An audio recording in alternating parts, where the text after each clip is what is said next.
Hoy estamos a 24.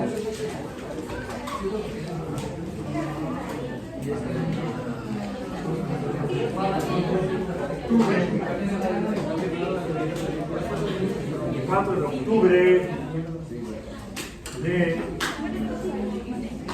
2025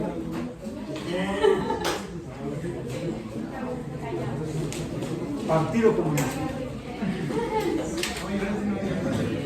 Precálculo. Puro cuento. Vamos a ver si es puro cuento. Voy a comenzar leyendo un fragmento de un libro un tanto antiguo. Fue publicado en 1600.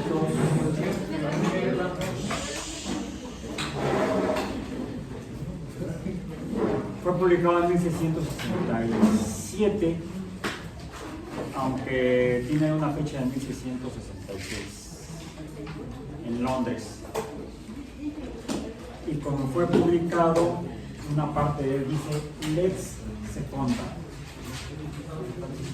Mutatione motus proportionale esse motus impresa. Esto ya lo han visto antes en la escuela. ¿Les suena conocido? Repito, para ver si lo recuerdan. Mutatione motus proportionale esse motus impresa. Así se escribió originalmente en 1667 por Isaac Newton en Philosophiae Naturalis Principia Mathematica, o en español, los principios matemáticos de la filosofía natural. Esta frase en español sería: el cambio en el movimiento es proporcional a la fuerza impresa.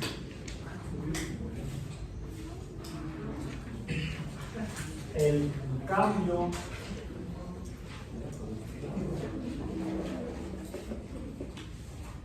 en el movimiento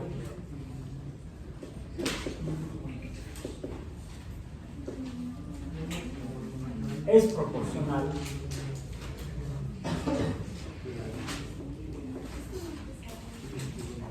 a la fuerza impresa.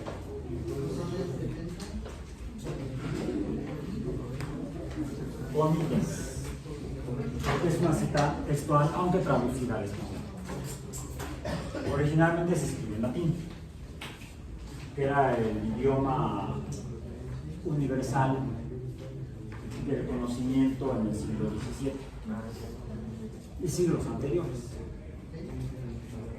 Por ejemplo, otra obra publicada en 1543 por otro matemático, solo que él no lo publicó en Londres, sino lo publicó me parece que la imprenta estaba en Nuremberg, pero él no vivía en Nuremberg, él vivía en Frombork, en la costa del mar Báltico, en lo que entonces era el reino de Polonia. Me refiero a Nicolai Copérnico, en latín. Nicolás Copérnico, no, Nicolaus Copérnicus, o Nicolás Copérnico, en español. Publicó una obra que en el manuscrito está titulada De Revolutionibus. Por cierto, el impresor, el cual estaba en desacuerdo con lo que había escrito Copérnico en ese manuscrito, le cambió el título. Copérnico pues, no pudo hacer nada porque ya estaba enfermo, hemipléjico y a 2 meses de morir. Y le puso el impresor De Revolutionibus Orbium Celestium. Y la mayoría de la gente que sabe de ese texto, de esa obra, le llama sobre las revoluciones de las orbes celestes, o de las órbitas celestes. No, el manuscrito en la portada, en la carátula no dice eso, dice nada más de sobre las revoluciones. En ese libro es donde Copérnico describe que la Tierra presenta 3 movimientos y uno de ellos es el movimiento alrededor del Sol. A diferencia de lo que la gente en el siglo XVI estaba convencida de que era el Sol el que giraba alrededor de la Tierra, y como el Sol, la Luna y las estrellas. Bueno, Copérnico a partir de observaciones, de visión de observaciones de otros astrólogos, Copérnico era matemático y astrólogo, aunque parece que no hizo muchos horóscopos o cartas astrales, nada más debe haber hecho muy pocas aquí de su carrera, donde había estudiado en la Universidad de Cracovia, matemática y astrología. Manuel, leyendo textos de otros astrólogos de tiempos anteriores y en otros lugares,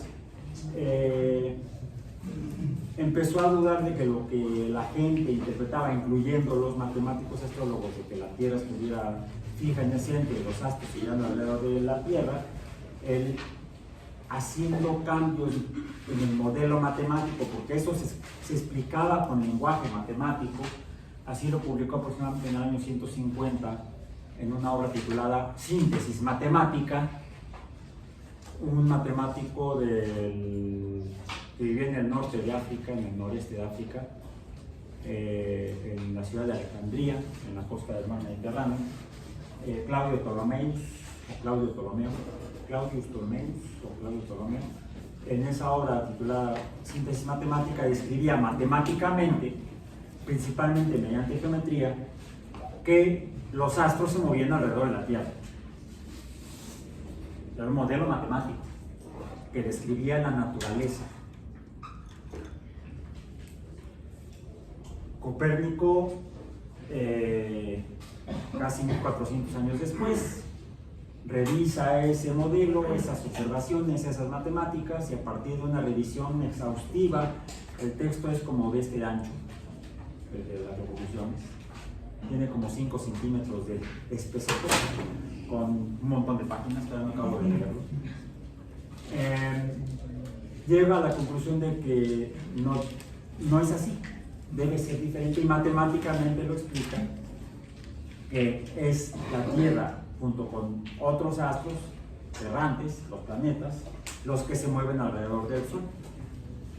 Es sobre ese fenómeno natural descrito matemáticamente sobre el que Isaac Newton está trabajando y llega, entre otras primeras conclusiones, a esta segunda conclusión.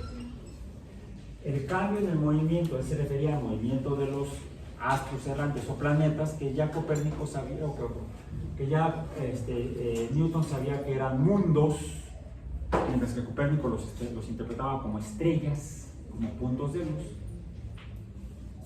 Se mueven alrededor del Sol por una fuerza que el Sol ejerce sobre los planetas. Para eso trata de explicar una observación que había hecho antes otro matemático, pero ya no astrólogo. Sí fue astrólogo, aunque la gente no sabe, la mayoría de la gente no sabe que sí era astrólogo, anterior a Newton. Newton sí ya no era astrólogo, él nada más era matemático y astrónomo.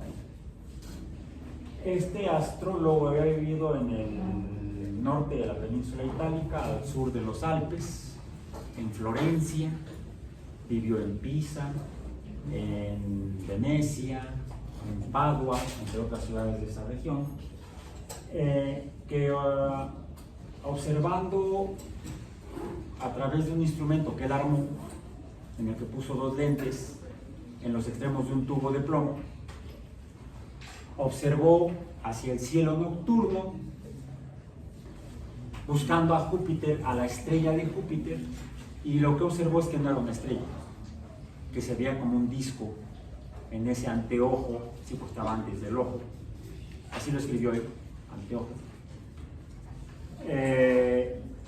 Alrededor del cual, bueno, junto al cual Júpiter no es una estrella, porque no es un punto de luz, visto a través de ese instrumento, y observó algo que nadie había visto antes, o no lo habían escrito si es que lo habían visto. Porque por ahí luego otro matemático de la región, más al norte de los Alpes, él dijo, yo lo vi primero, pero no lo escribió.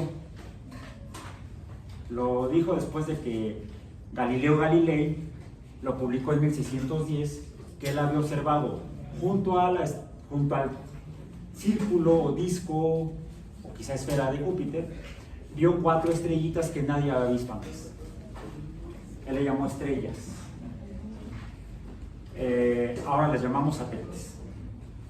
Los 4 satélites galileanos de Júpiter fueron observados por Galileo a principios de 1610, desde el mes de febrero hasta los siguientes, y antes de que acabara el año lo publicó, lo dio a conocer. Junto con las observaciones que hizo Galileo y las previas publicadas por Copérnico, fue que Newton trabajó en entender por qué esas estrellas errantes o planetas, que ya Galileo había visto como mundos, se mueven irregularmente alrededor del Sol, de acuerdo al postulado de Copérnico. Por eso es que trataba de entender cómo es que ese movimiento cambia. El cambio en el movimiento no se mueve en el movimiento, vamos a decir, de manera uniforme o constante en un círculo alrededor del Sol. De hecho, eso también lo describe Copérnico, aunque no puede llegar más allá. Él sabe, porque lo ha visto y porque los astrólogos previos veían que los planetas se movían raro en el cielo, a veces muy rápido, a veces más despacio. Nada más que los astrólogos previos pensaban que era alrededor de la Tierra. No, Copérnico dice, no es alrededor de la Tierra, es alrededor del Sol. Y la Tierra se mueve igual. Newton pregunta por qué, y él llega a la conclusión de que el Sol ejerce una fuerza, imprime una fuerza en los planetas que hace que cambie el movimiento. Esa es la explicación de dónde sale esta segunda ley de Newton. Seguramente cuando la leí al principio no la reconocieron, porque en los libros actuales no está así. ¿Cómo está? ¿Se acuerdan? No se acuerdan. Si no, como no se acuerdan, yo se las voy a recordar. La segunda ley de Newton. No se malinterprete. No ando recordando las cosas. Bueno, sé cuando manejo. Y alguien se me atraviesa, entonces se la recuerdo. Y no es la segunda ley de Newton. Bueno. Esto es una descripción de cómo funciona la naturaleza inicialmente en los planetas. Después vemos que no solamente en los planetas, sino que todo lo que se mueve y cambia su movimiento obedece a esta misma ley.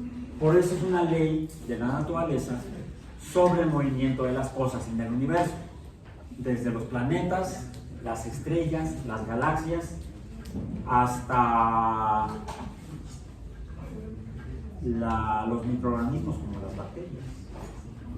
¿Han visto bacterias bajo el microscopio? Bueno, bajo el microscopio es difícil porque bajo el microscopio está la mesa. A través del microscopio. Si usamos el telescopio como el que hizo Galileo, él no lo escribió así. Si leen el texto de Galileo, si leen el original me dicen porque yo no he podido ir a Italia a leerlo, el original. Bueno, alguna edición de ese libro. Van a darse cuenta que así como Newton no escribió la segunda ley del movimiento como está en los libros actuales, Galileo tampoco escribió que hizo un telescopio. Él escribió que armó un anteojo.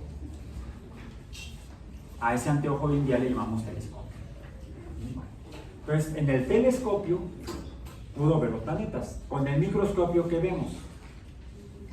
Cosas pequeñas.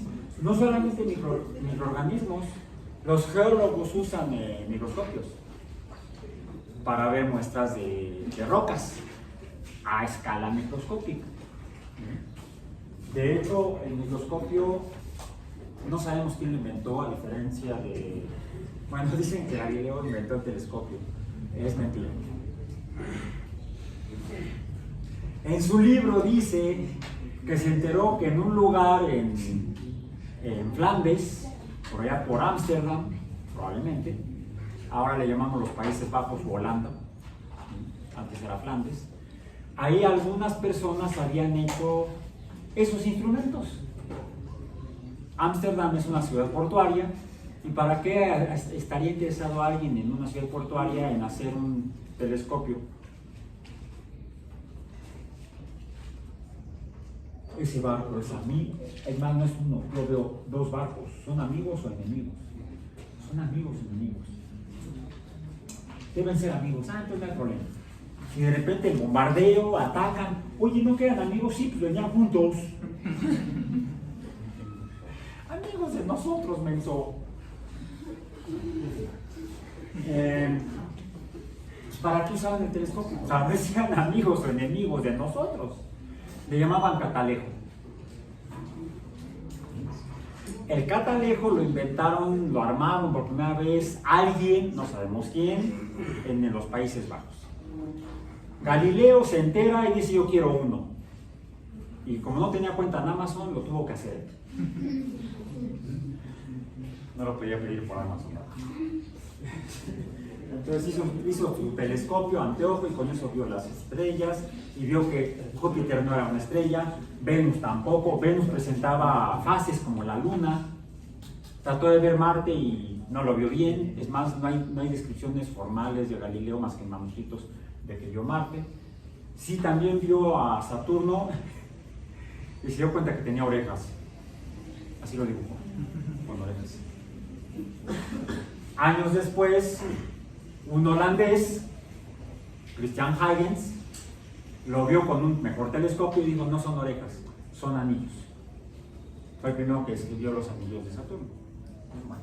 Entonces, sobre esas observaciones trabaja Newton, explica por qué cambia el movimiento de los planetas, y ahora sabemos que así funciona todo. Por ejemplo, un auto pequeño, ¿cuál? Que vean por ahí por la calle. Un Chevy. Yo tengo un Chevy. El primero que llegó a México, eran españoles. El bocho ese era alemán. El último bocho que se armó en el mundo se armó en Puebla. Fue donde estuvo en un momento la fábrica más grande de bochos. Bueno, un Chevy, de esos Chevy chiquitos, que originalmente eran alemanes. Eran Opel, pero General Motors compró la marca, compró el auto, compró la ingeniería y le cambió la etiqueta y le puso Chevy. ¿Bien? ¿De qué tamaño es el motor de un Chevy? Chiquito, 4 cilindros. Un vehículo para gente, no digo un camionzote, un vehículo que puede ser familiar, grande, una Suburban o una camioneta de ese tipo. ¿De qué tamaño es el motor? 8 cilindros. O sea, es más grande, más fuerza. ¿Por qué un Chevy no requiere un motor de 8 cilindros? Lo desbaratas. Porque el tamaño del auto es más pequeño, requiere menor fuerza para que lo movamos.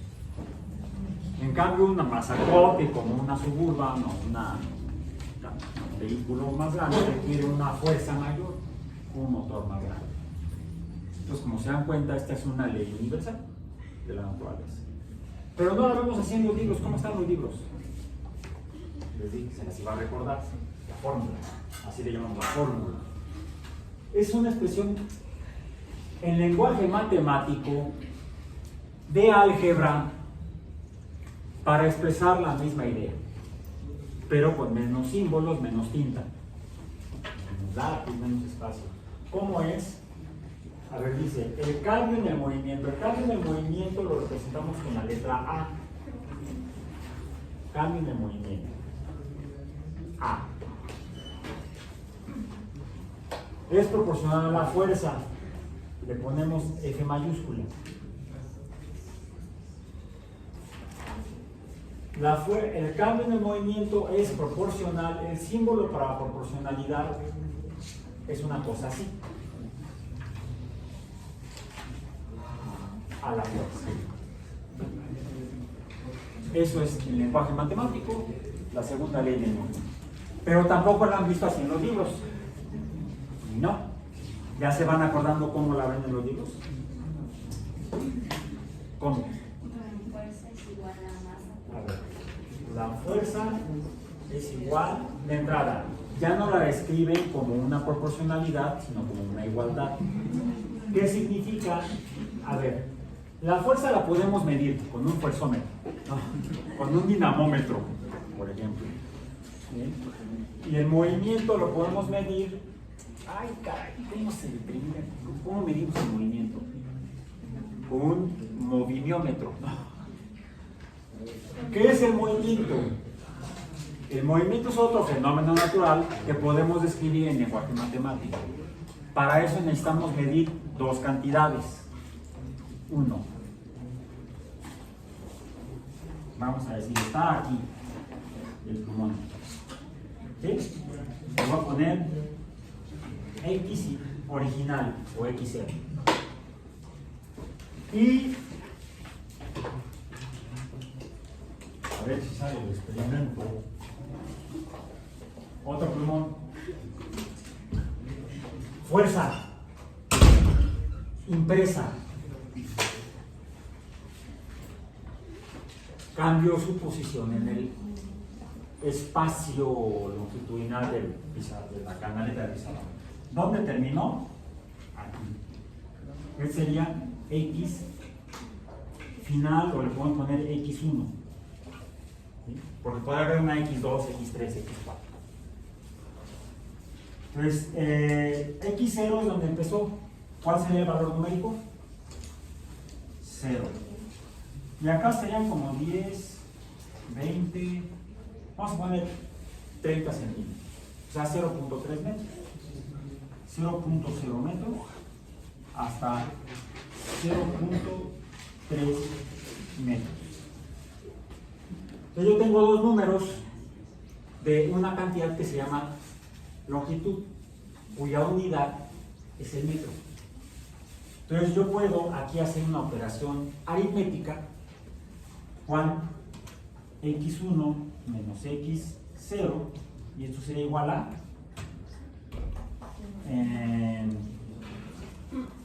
igual a, no igual a, ya dijimos, igual a está allá en Guerrero. Y estamos aquí en esta palabra. Sería, yo tendría que sustituir estos números en esta representación con letras.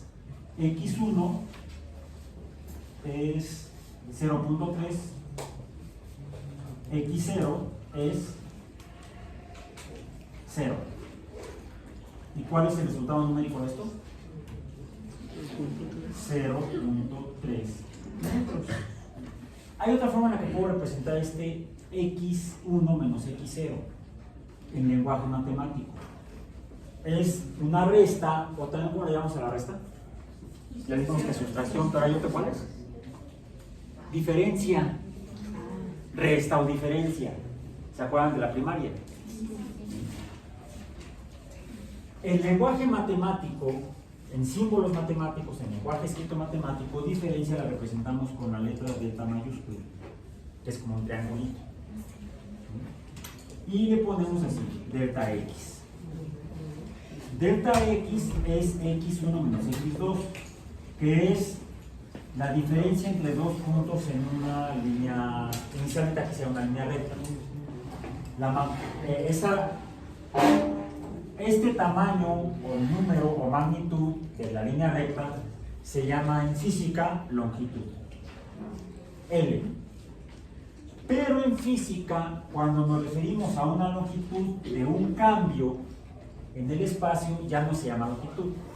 La medida es la longitud, pero la cantidad obtenida es la distancia, B.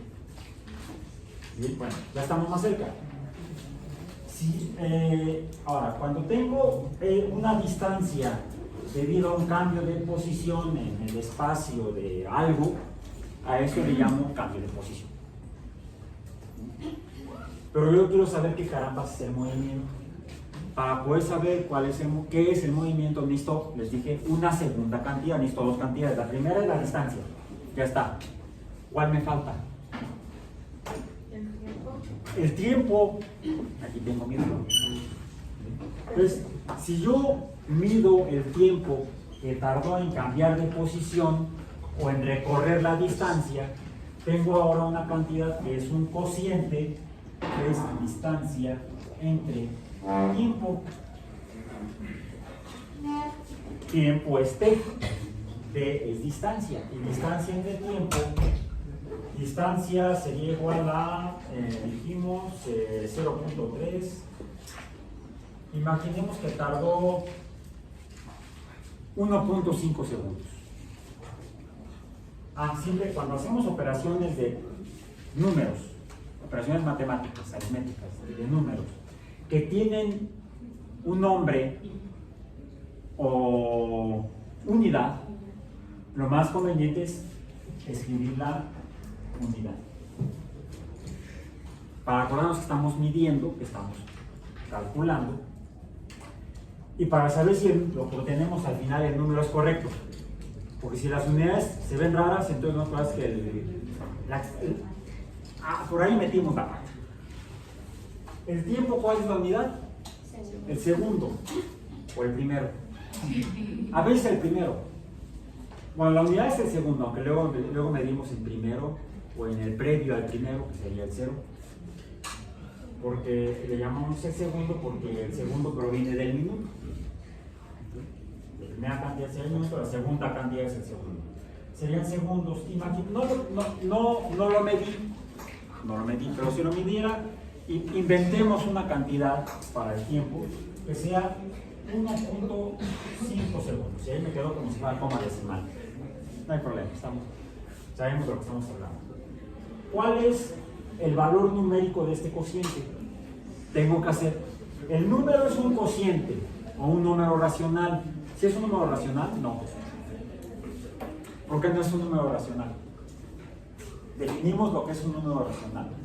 Pusimos A entre B. Es igual a Q.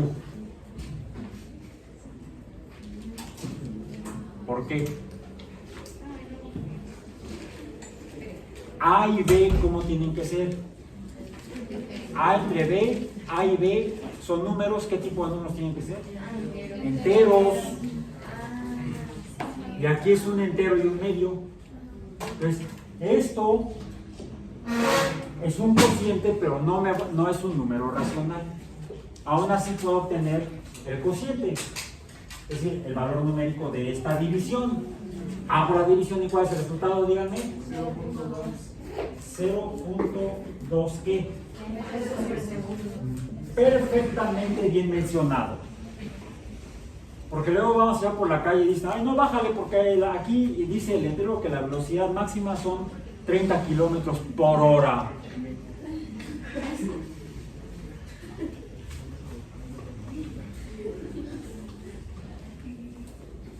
Lo voy a poner así con rojo para que vean que está mal. No está mal. Es número. Si fuera tamal, en bolillo, sería vitamina T, torta de tamal. Entonces, ¿qué sería? Kilómetros por hora. Una multiplicación. Sí, en lenguaje de allá de la calle, el lenguaje coloquial, a veces nos referimos a las velocidades. Esto es velocidad.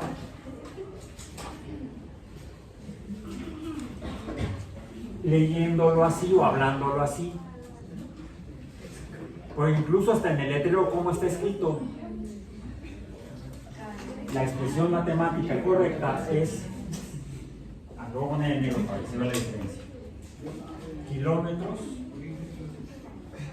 entre, bueno, me falta la M, no me quedo por ahora pensar. Kilómetros entre hora. Hasta le pueden R a la hora, pero con la H es suficiente. Lo que está en negro es correcto, lo que está en rojo está feo. ¿Qué es la velocidad? Es el cociente de la división entre el tiempo. Matemáticamente y físicamente es el movimiento. Ahora, la A, ¿qué es? ¿Ya se acordaron qué significa la A? El cambio en el movimiento, esto de aquí, es A. Y por eso A, lo voy a poner así, es, si el movimiento es V, velocidad, ¿qué sería el cambio o diferencia? Sería delta. Entonces la aceleración es el cambio de velocidad entre el tiempo.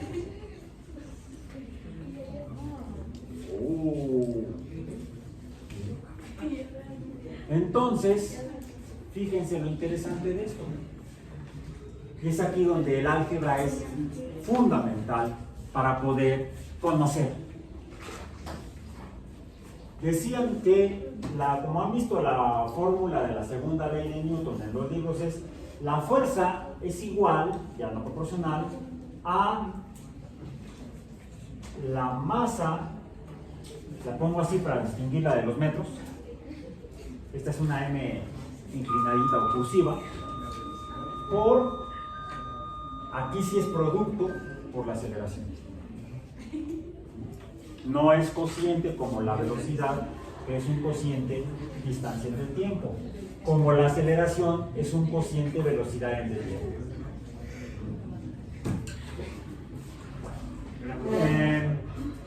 Pero de qué otra manera podemos escribir la fuerza?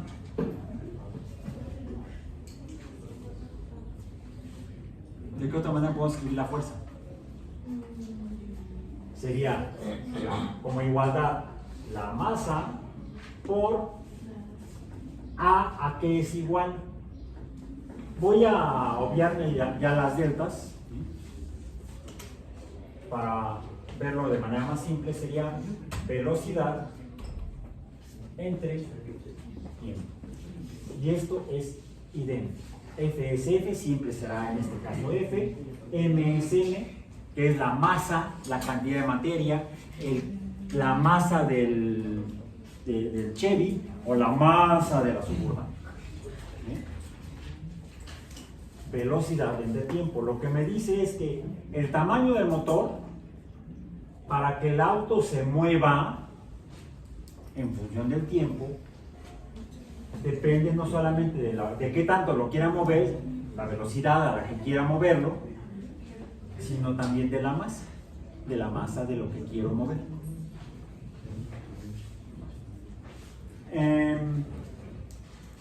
Finalmente Newton en ese libro termina, antes de la primera ley escribe antes de la segunda ley escribe la primera ley, también en latín, que es la de la inercia. Todo cuerpo permanece en movimiento, en su estado de reposo o de movimiento rectilíneo uniforme, al menos que una fuerza le cambie el movimiento. Por cierto, el reposo es como está ahí, no se mueve. Pero si a menos que una fuerza se lo cambie. Y entonces el primero tendría que seguirse, pero ¿por qué no se siguió? Pues porque aquí hubo otra cosa que le cambió el movimiento de rectilíneo a reposo. Entonces, la primera ley existe y la acabamos de ver. La segunda ley, fíjense, la puedo ver así. Tengo estos dos plumones, arrojo este y cambiaron menos, ¿no? Vamos a hacer el experimento bien, poniendo la escala. Aquí tenemos los dos plumones juntos, de arrojo el tercero. Vamos a ver. Ay, no, sí, miren. ¿Qué pasó? Sí llegó hasta por acá, más o menos. Quizá lo arrancó un poco más, con mayor fuerza. Pero ¿qué pasó con el negro? Se movió menos.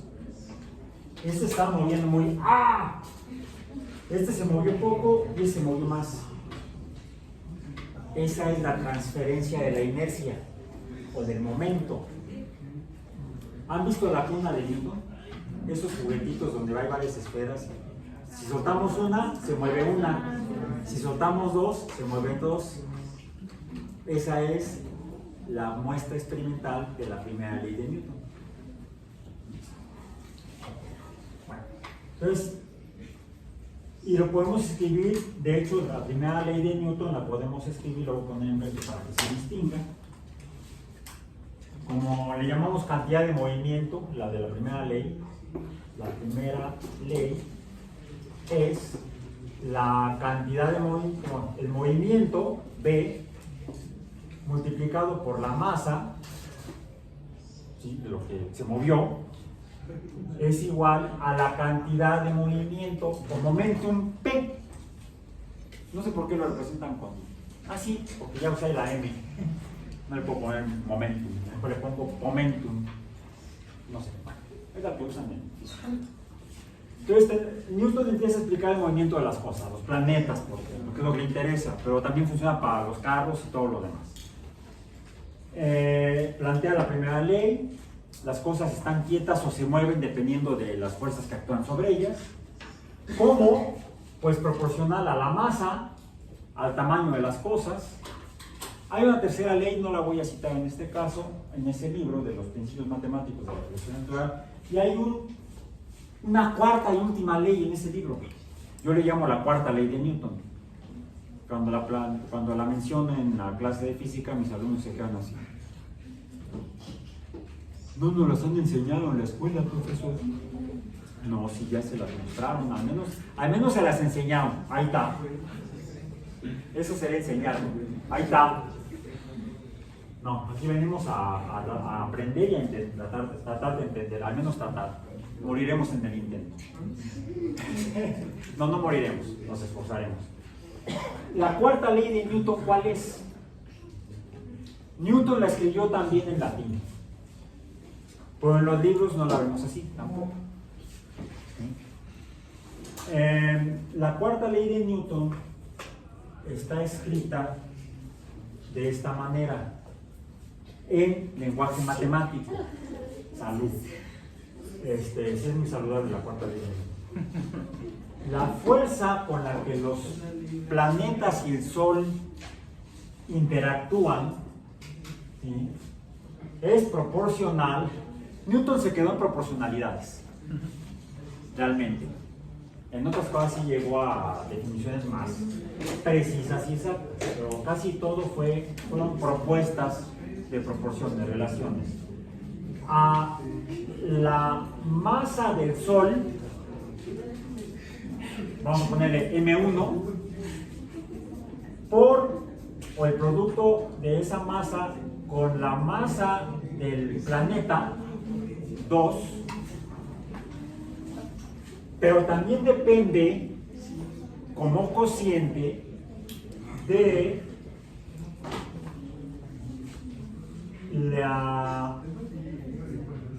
el cuadrado de la distancia radial, porque se mueven aunque los planetas no se mueven en órbitas circulares, no se mueven planetas en órbitas circulares.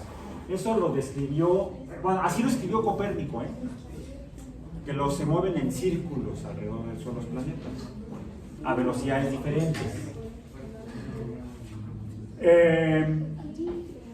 Un colega de Galileo, pero que no vivía en Florencia, sino que vivía más en el centro de Europa, en lo que ahora es Alemania, ¿sí?, principalmente, y la República Checa, por ahí anduvo moviéndose este cuate, era cuate de Galileo, era cuate por correspondencia, se carteaban, se escribieron muchas cartas. Galileo y Johannes Kepler, ¿han oído hablar de él? Johannes Kepler, que era miope como yo, intentó hacer telescopios y nunca le salió. Entonces se dedicó a la matemática teórica. y también era astrólogo. Entonces él se ganaba la vida haciendo horóscopos para la gente. Ganaba más como astrólogo que como matemático. Pero es más reconocido como matemático que como astrólogo en la historia de la ciencia.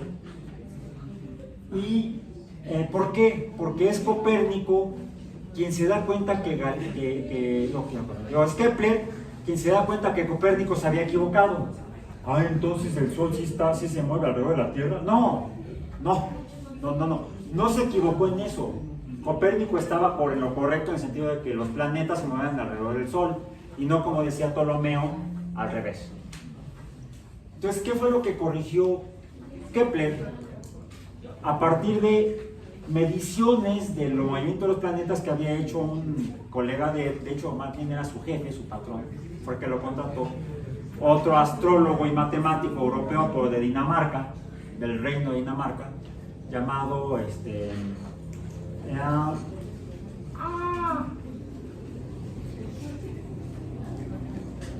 su nombre.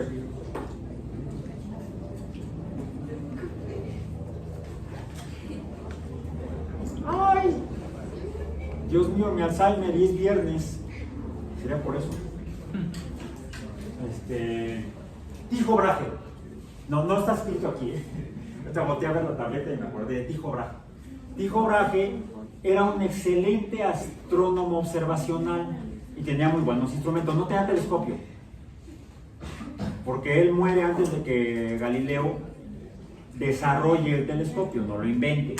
Pasa de un catalejo a un instrumento de observación astronómica, de un catalejo a un telescopio.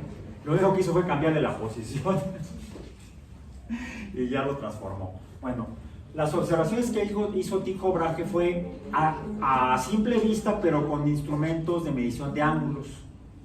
Y de esa manera pudo obtener mediciones muy precisas de movimiento en el cielo de Marte. Después de que muere Tycho Brahe en 1600, después de una buena peda, murió muy feo. Lleva una vida loca. Brahe. Kepler consigue los manuscritos y todas las mediciones de Brahe, y revisando las mediciones de Brahe, gracias a los números que había medido Brahe, Kepler se da cuenta que el modelo de círculos, de órbitas circulares de Copérnico, no corresponde con las observaciones de Tycho Brahe. Entonces había que modificar el círculo. ¿Qué le podemos hacer al círculo? Lo aplastamos. ¿Y qué obtenemos? Una elipse. Entonces, Kepler llega a la conclusión de que las órbitas de los planetas alrededor del Sol son elípticas, con velocidades variantes. Y es sobre eso sobre lo que trabaja Newton. Llegando así a su cuarta ley, o la ley del movimiento de los astros, o la ley del movimiento universal, del movimiento gravitacional, ¿sí? O de la gravitación universal, diríamos. Por eso que le llamamos, a diferencia de esta F, que es para estemos hablando de planetas, satélites o autos, ¿sí? Aquí tenemos que ponerle una G chiquita, F subíndice G, fuerza de gravedad. La fuerza de gravedad con la que los planetas se atraen es proporcional a la masa de los planetas de manera directa, es decir, están en la parte. Recuerden que aquí abajo tenemos un 1, porque es la fuerza entera, un número entero. Este número entero es proporcional al producto de estos dos números, pero es inversamente proporcional, decimos, hay que dividir el producto de estos dos números entre la distancia que separa al planeta del Sol. Y como las órbitas son elípticas, ¿qué pasa con la distancia cuando se mueve alrededor del Sol un planeta? Varía, cambia la distancia, cambia el movimiento o cambia la velocidad. El cambio de la velocidad en el tiempo es la aceleración. ¿Sí? Entonces, esto es otra forma de expresar esto. pero para los planetas, para la fuerza de gravedad específicamente. Mientras que esta es una ley universal para cualquier tipo de materia con masa, esta se refiere solamente a cosas grandototas, planetas, galaxias. No es de que yo me acerco a su compañera y a ver, nos vamos a juntar, no. Porque nuestras masas, y más la mía, es muy... Mi enclenque masa de 50 kilogramos, pues no atrae nada. ¿Sí? Entonces, esto aplica para masas enormes. Pero ¿cuál es el problema? Está así, no así. ¿Qué me falta? ¿Qué es? Lo voy a poner en rojo para que se note, no porque esté mal. ¿Qué es la M? Bueno, sí, pero ¿qué representa matemáticamente? Físicamente es la masa. ¿Qué representa matemáticamente? Como producto que multiplica, más bien como número que multiplica la A. ¿Recuerdan lo que habíamos escrito como Y es igual a, a AX? Es la misma forma matemática. La segunda ley de Newton tiene la forma matemática de este tipo de expresión algebraica, donde dijimos que tenemos cantidades variables, las últimas letras del alfabeto, y cantidades constantes, las primeras letras del alfabeto.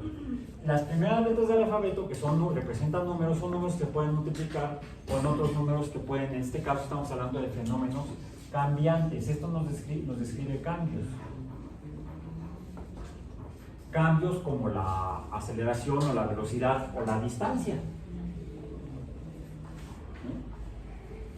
Entonces, ¿cómo se llama el número constante de un producto con una cantidad cambiante? Esta es una cantidad, dijimos, ¿cómo se llama? Como cambio le llamamos variable. Esto es una variable y esto es una constante.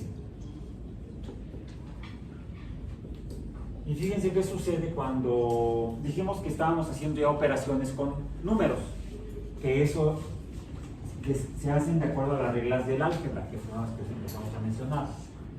¿Cuál sería la operación? Tendríamos, si multiplicamos este lado por... No, aquí teníamos... Sí. Ah, sí. Multiplico...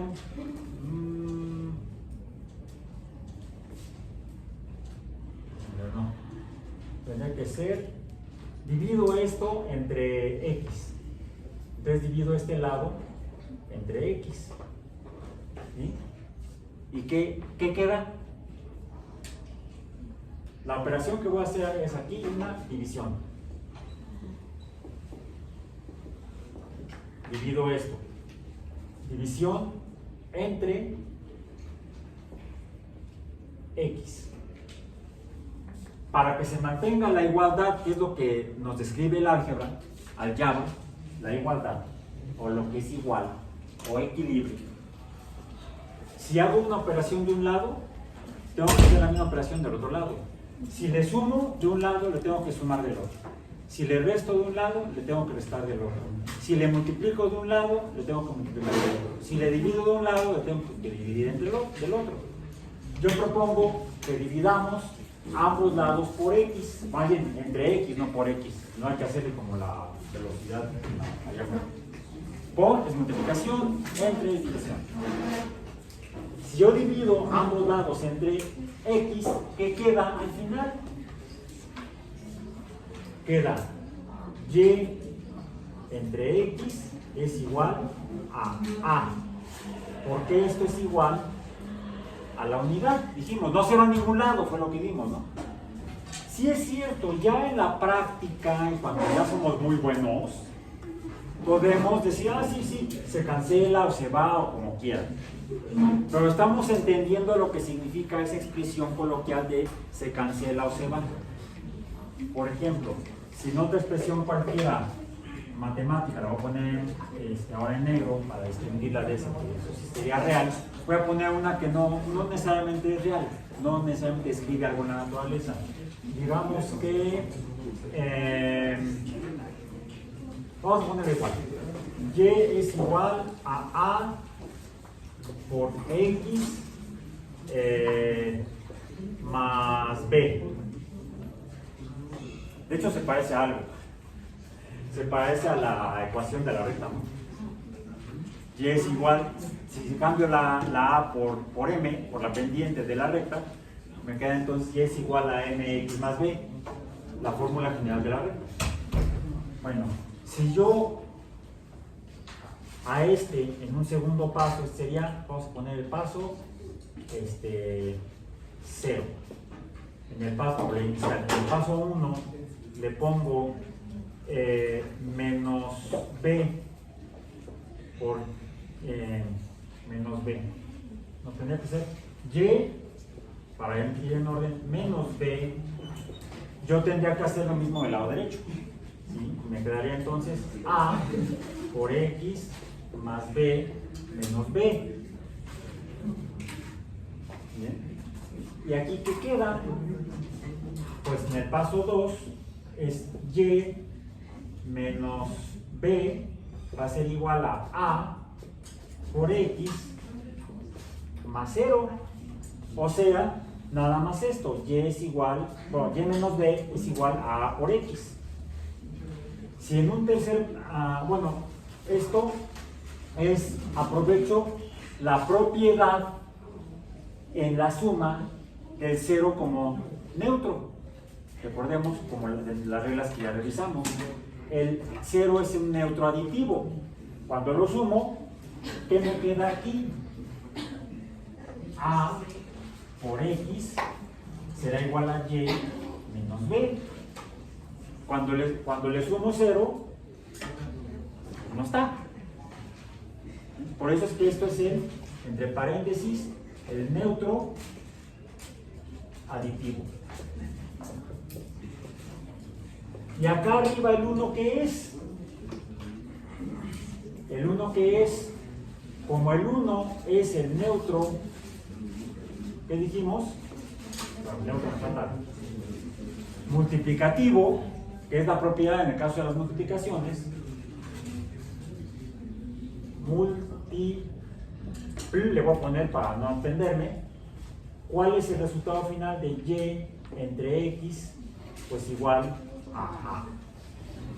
Y esta es la expresión final, última, de esta operación de dividir esto entre X. Esto ya es una operación algebraica, formalmente. Vamos bien. Vamos bien. Aquí que sigue, esto habrá sido el paso 3, ¿no? El paso 3, lo que quiero es yo quedarme solamente con la... A ver, como las primeras letras A y B son constantes, normalmente lo que nos interesa cuando estamos haciendo alguna investigación o resolviendo algún problema teórico o real es conocer lo que llamamos las variables, los números variables o las cantidades variables. Nos interesa conocer la aceleración o la fuerza. ¿Por qué? Porque la masa de las cosas no cambia. La masa del Chevy no cambia. Lo que puede cambiar es la velocidad. O sea, ¿cuánto le tengo que pisar? Meter la pata al acelerador para cambiar la... Esto es la gasolina en el motor, la fuerza. La masa del carro no cambia.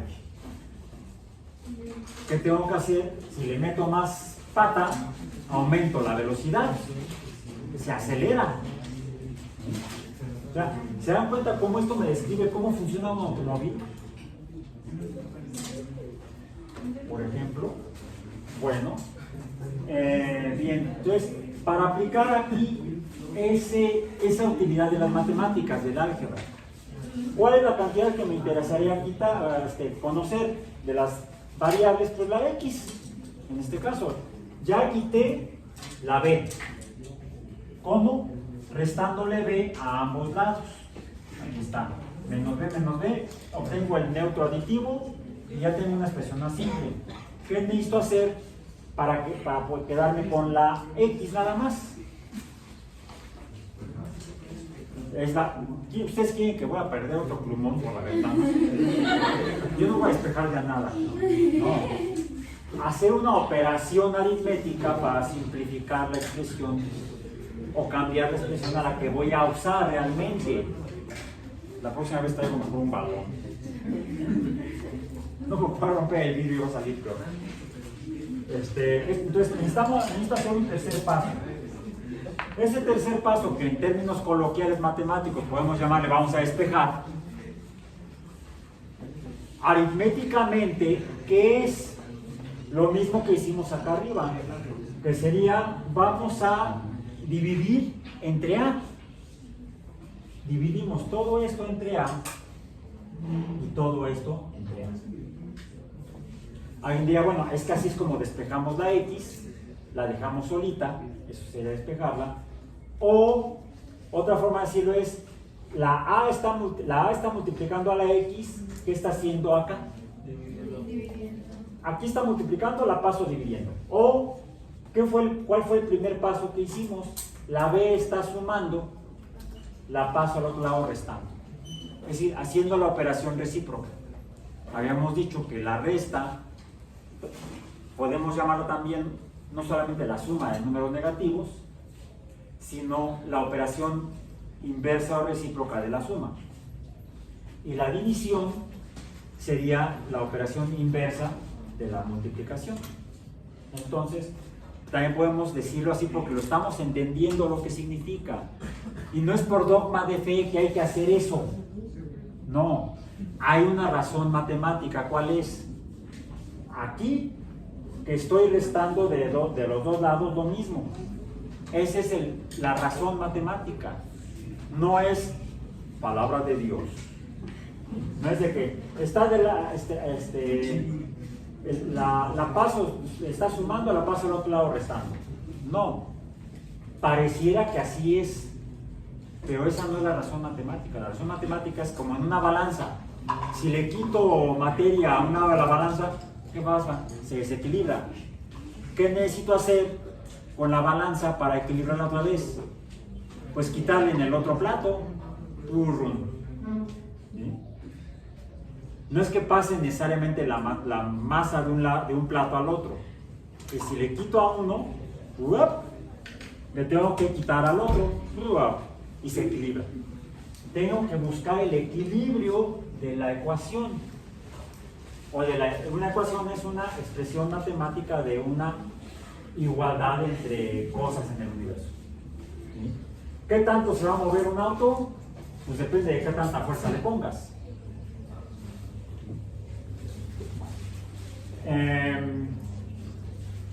¿Qué quedaría entonces? ¿Cuál es el número 4 que es? Pues queda y menos b entre a va a ser igual a x. Y esta es la expresión donde se ha quedado sola para poder calcularse la x a partir de y, b y a. Donde b y a son constantes, y es variable y b se la resto a y luego lo divido entre a. Bueno, eso en cuanto a la parte histórica del uso del álgebra. Newton se quedó aquí. Y es así como está la fórmula de la gravitación universal en sus libros de física, o en cualquier libro de física donde se hable de eso. No, está como una igualdad. ¿Qué nos falta para pasar de una proporcionalidad a una igualdad? Este número constante que también recibe otro nombre. Esto es, dijimos, matemáticamente es una constante, pero nos representa para este tipo de explicación de la naturaleza, es el coeficiente o el número constante que multiplica la variable. Coeficiente de proporción o proporcionalidad. ¿Cuál es el coeficiente de proporcionalidad en la segunda ley de Newton? De acuerdo a como lo escribió originalmente Newton en su libro. la M. La M es la constante de proporcionalidad. Y pasamos de la proporcionalidad a la igualdad. Aquí tenemos una proporcionalidad. ¿Qué necesitamos aquí? Una constante. Y la constante es G. Es F, no hay que poner el 1, si F sobre G será igual a la constante gravitatoria universal multiplicada por, que multiplica a M1 por M2, y esto es dividido entre R cuadrado, la distancia radial en el movimiento orbital. Bueno, pero ¿cuál es el problema de esta? Que Newton no la conocía y se murió sin conocerla. Y entonces, ¿de dónde salió? ¿A quién se la debemos? A un paisano de Newton, posterior a él, un noble inglés que pasó a la historia como Lord Cavendish. Lord Cavendish lo que hizo fue el experimento para calcular G. ¿Cómo lo hizo? La expresión de Newton nos dice cómo. Necesitamos medir la fuerza con la que un objeto a una distancia del centro de la Tierra, esto es R, cuadrado. Bueno, R es el radio terrestre. ¿Sí? Puede ser, el radio terrestre. Porque de hecho la fuerza de gravedad existe entre la masa terrestre M1 e incluso mi enclenque masa de 50 kilogramos. Yo sería M2, mucho más pequeño que M1, que es la de la Tierra. ¿Cómo demuestro que eso es real? Que sí existe esa fuerza de interacción entre la Tierra y yo. Ahí está. Por eso caemos. Por eso caemos. De hecho, los planetas están cayendo al Sol. ¡Ah! ¡Es el fin del mundo! No. Afortunadamente caen en curva. Y una curva suficiente para que sigan moviéndose en curva al menos desde hace 5.000 millones de años. Y quizá por lo menos durante los próximos 5.000 millones de años. Es que no se preocupen, no tienen por qué buscar boleto en el siguiente cohete de Elon Musk para escapar de la Tierra. Y en esos cohetes yo ahorita no me subo. Como le dice Woody a Buzz Lightyear en la primera película, los cohetes explotan. Bueno, no. O sea, esta fuerza realmente existe, la fuerza de gravedad entre la Tierra y cualquiera de nosotros. ¿Y de qué depende cómo vamos a caer? ¿De qué tan lejos estamos del centro de masa de la Tierra? ¿Cuál es la distancia R? ¿Cuál es el radio terrestre? Son como 6.000 kilómetros, así que yo me acuerdo. Lo podemos calcular a partir de la circunferencia, el diámetro, la entre 2, nos da el radio. Bueno, ok. Entonces, tengo M, sí, la masa de la Tierra. Esa la calculó de hecho Arquímedes. En un libro que la escribió en un libro que se llama El Arenario, o el contador de granos de arena. Hace como 2000 años. Desde entonces conocemos la masa de la Tierra, aproximadamente. Tenemos M2, cualquier otra masa. ¿Qué fue lo que hizo Lord Cavendish? Conociendo, y fue también hace 2300 años que Eratóstenes midió la Tierra, se pudo calcular el radio a partir de la fórmula de la circunferencia. ¿Qué necesitamos hacer para conocer G? Primero, aplicar álgebra. Hagámoslo de modo rápido. G está multiplicando a todo esto. Yo necesito tener G solita. ¿Qué tengo que hacer? A ver, G es igual a F. ¿Sí? G está siendo multiplicada por el producto de M por M. Entonces, yo si divido el lado derecho entre m por m, debo dividir el lado izquierdo entre m por m.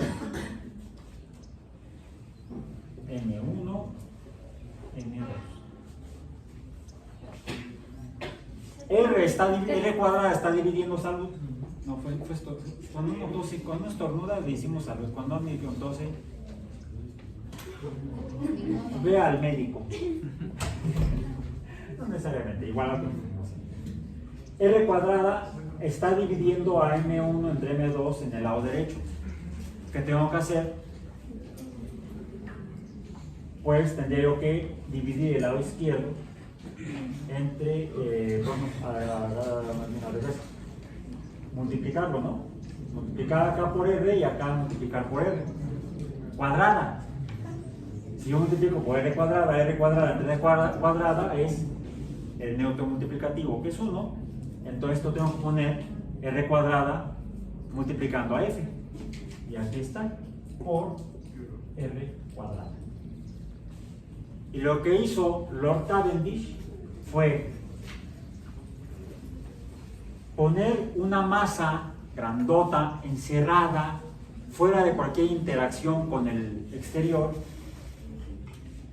atada de un alambre colgante,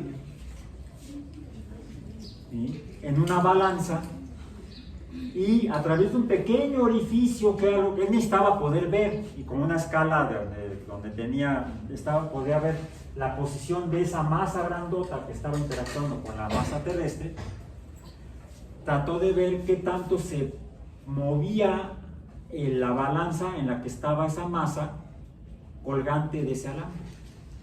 Y midiendo esa pequeña distancia que cambió la posición de esta masa, pues simplemente ya puso los números, calculó y obtuvo la constante gravitatoria universal. Un experimento genialmente simple, hecho antes de la tecnología moderna electrónica. Lo único que necesitó fue un cuarto bien cerrado, una masa grande, un alambre tirante que pudiera torcerse para medir la fuerza de torsión, neuronas y álgebra. Ese es el poder del álgebra. Voy a terminar esta parte. Luego les comparto esto que estoy viendo yo aquí en mi tableta, que es la última parte que nos falta ver por esta semana. Vamos a continuar la próxima semana revisando conceptos de álgebra, que son otras reglas útiles en el álgebra cuando tenemos números un poco raros, que parten de los números racionales. En este caso me voy a referir a números racionales como cuando tenemos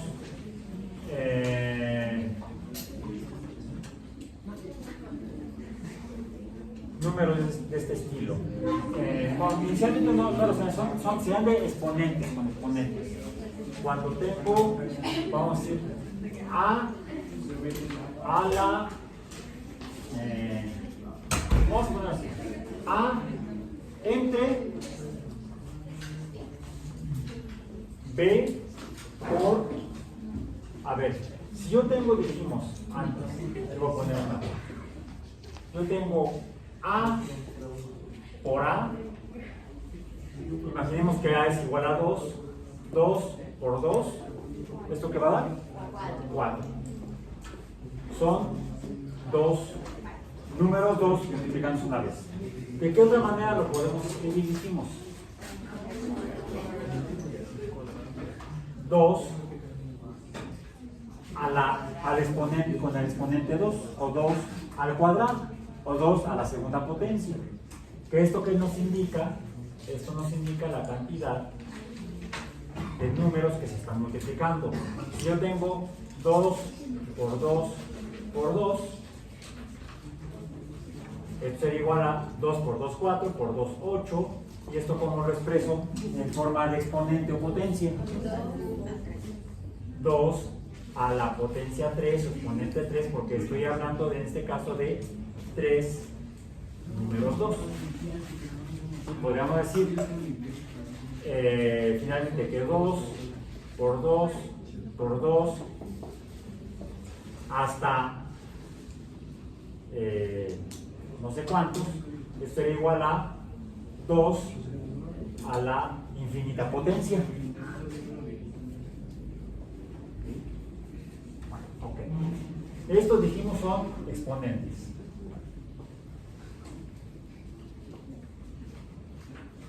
Así como la resta es el inverso de la suma y la división es el inverso de la multiplicación, ¿cuál es el inverso de la potencia? La raíz, la radicación se le llama. Así decimos que, y lo expresamos de esta manera, la raíz segunda potencia de 4 es igual a 2. La raíz tercera potencia de 8 es 2. La raíz infinita potencia de el número correspondiente o la raíz, vamos a decir, la raíz infinita de 2 a la infinito sería igual a 2.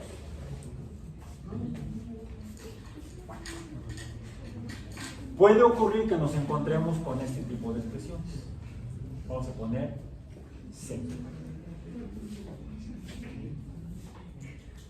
Bueno, ¿cómo se resuelve eso?